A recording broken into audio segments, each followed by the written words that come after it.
Pernah kepikiran gak sih, gimana sebenarnya struktur pemerintahan kita itu bekerja? Hari ini, kita akan coba naikin tangga kepemimpinan Indonesia bareng-bareng. Mulai dari yang paling dekat dengan kita sampai ke puncak kekuasaan. Yuk kita mulai perjalanannya? Kayaknya hampir semua dari kita pernah deh ngalamin ini. Mau ngurus KTP, bikin surat domisili, atau keperluan administrasi lainnya, langkah pertamanya hampir selalu sama. Minta surat pengantar dari Pak RT atau Bu RT. Sadar nggak sadar, momen simple kayak gitu tuh sebenarnya titik awal kita bersentuhan langsung sama mesin pemerintahan. Nah, bener banget. Urusan sama ketua RT itu adalah anak tangga paling pertama. Dari sini nih, kita akan coba naik satu persatu tingkatannya buat lihat gambaran besarnya dan gimana setiap bagian itu saling terhubung. Oke, ini dia peta perjalanan kita. Kita bakal mulai dari fondasinya, yaitu RT dan RW. Terus naik ke level lokal, dari desa sampai kecamatan. Lanjut lagi ke pilar-pilar daerah, yaitu kabupaten, kota, dan provinsi, sampai akhirnya kita tiba di puncak pimpinan nasional. Nah, di akhir, kita juga bakal jawab beberapa pertanyaan yang sering bikin bingung. Yo, kita mulai dari yang paling dasar, garda terdepan yang paling sering kita temui dalam kehidupan sehari-hari, rukun tetangga dan rukun warga, alias RT dan RW. Ini dia, gambaran lengkap tangga kepemimpinan yang akan kita telusuri.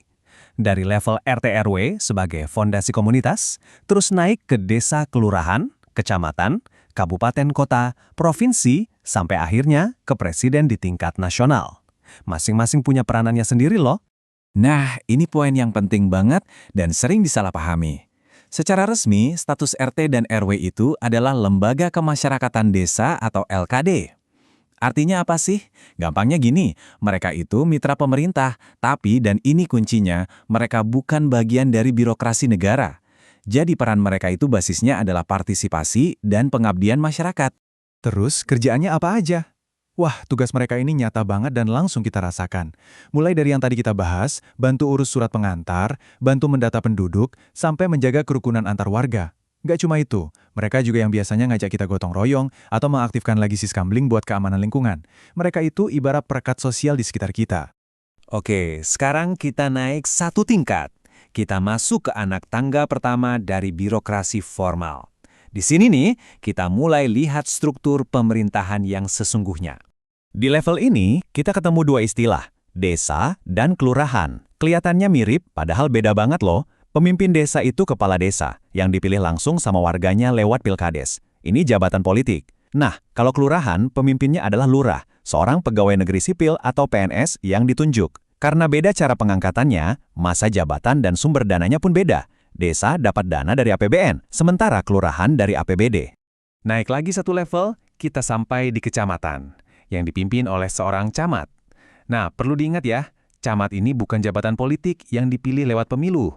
Sama seperti lurah, camat adalah seorang PNS yang ditunjuk oleh bupati atau wali kota. Tugasnya jadi semacam koordinator untuk desa dan kelurahan yang ada di wilayahnya. Sekarang kita sampai di pilar-pilar pemerintahan daerah. Di level inilah konsep otonomi daerah itu benar-benar terasa. Banyak banget keputusan penting, mulai dari urusan sekolah, rumah sakit, sampai jalan raya di sekitar kita ditentukan di sini. Di tingkat ini, ada dua entitas yang setara, kabupaten dan kota. Dua-duanya sama-sama dipimpin oleh kepala daerah yang dipilih langsung lewat pilkada. Bedanya apa dong? Utamanya sih di karakteristik wilayahnya. Kabupaten, yang dipimpin bupati, biasanya lebih luas dan agraris. Sementara kota, yang dipimpin wali kota, cenderung lebih padat, urban, dan ekonominya fokus di jasa atau industri. Nah, di atas kabupaten dan kota, ada provinsi yang dipimpin oleh seorang gubernur. Anggap saja gubernur ini seorang koordinator regional. Tugasnya adalah menangani urusan-urusan yang skalanya lebih besar, yang melintasi batas beberapa kabupaten atau kota. Contoh paling gampangnya, pengelolaan SMA dan SMK, nah itu wewenangnya pemerintah provinsi. Sebagai contoh visual, ini adalah Gedung Sate di Bandung yang merupakan kantor gubernur Jawa Barat. Bangunan-bangunan ikonik seperti inilah yang jadi simbol pusat administrasi dan koordinasi di tingkat provinsi. Dan akhirnya kita tiba di puncak tangga, pemerintah pusat. Disinilah semua kebijakan berskala nasional dirumuskan dan diputuskan. Di puncak ini tentu ada presiden, yang perannya adalah sebagai kepala negara sekaligus kepala pemerintahan. Walaupun banyak urusan diserahkan ke daerah, ada beberapa bidang yang super strategis dan jadi wewenang mutlak pemerintah pusat. Misalnya, kebijakan luar negeri, pertahanan negara, urusan moneter dan fiskal, serta urusan agama. Oke, perjalanan kita menaiki tangga kepemimpinan sudah sampai di puncaknya. Sekarang mari kita luruskan beberapa pertanyaan yang paling sering muncul dan kadang bikin banyak orang bingung soal birokrasi kita. Ini nih pertanyaan klasik.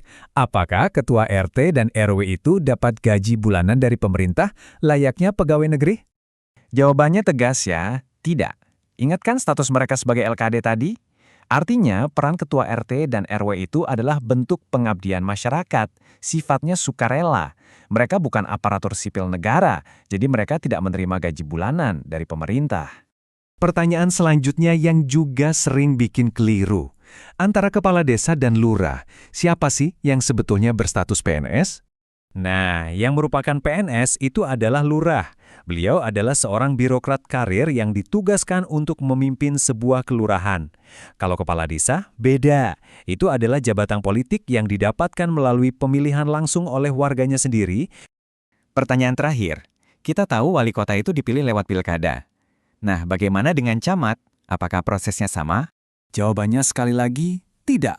Seorang camat itu adalah bagian dari jenjang karir birokrasi. Ia ditunjuk langsung oleh bupati atau wali kota untuk mengepalai wilayah kecamatan dan bertanggung jawab kepada mereka.